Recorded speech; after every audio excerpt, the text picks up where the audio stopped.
Mahigit 4 na milyong pisong halaga ng fully grown marijuana plants ang binunot at sinunog ng mga operatiba sa Kalinga. Nakatutok dyan si Patrol Woman Jomalyn Kakanindi. Dahil sa mas pinapaigting na kampanya kontra iligal na droga sa rehiyon ng Cordillera, tinatayang nasa mahigit 4 na milyong halaga ng fully grown marijuana plants ang binunot at sinunog ng mga kapulisan ng Kalinga sa magkahiwalay na operasyon sa Tinglayan, Kalinga nito lamang ika-14 ng Agosto taong kasalukuyan.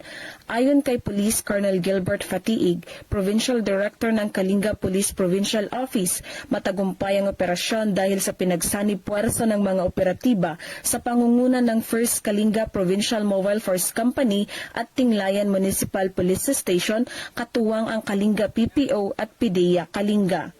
Nagresulta ang magkahiwalay na operasyon sa pagkakadiskubre ng 2 plantasyon ng marijuana na may kabuuang lawak na 1,550 square meters na may kabuuang tanim na 23,250 fully grown marijuana plants na may 4,650,000 standard drug price. Bagamat walang nahuling cultivator, binunot at sinunog ng mga operatibang pinagbabawal na tanim sa mismong lugar at kumuha ng sapat na sample upang isumiti sa Regional Forensic Unit CAR para sa karagdagang pagsusuri.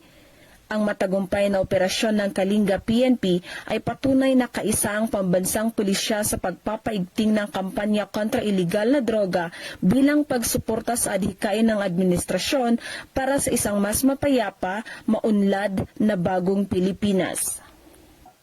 Mula dito sa Camp Major Bado Dangwala, Trinidad Benguet, ako ang iyong PNN correspondent, Patrol Woman Jomalyn Kakanindin, alagad ng batas, tagataguyod ng Balitang Pulis.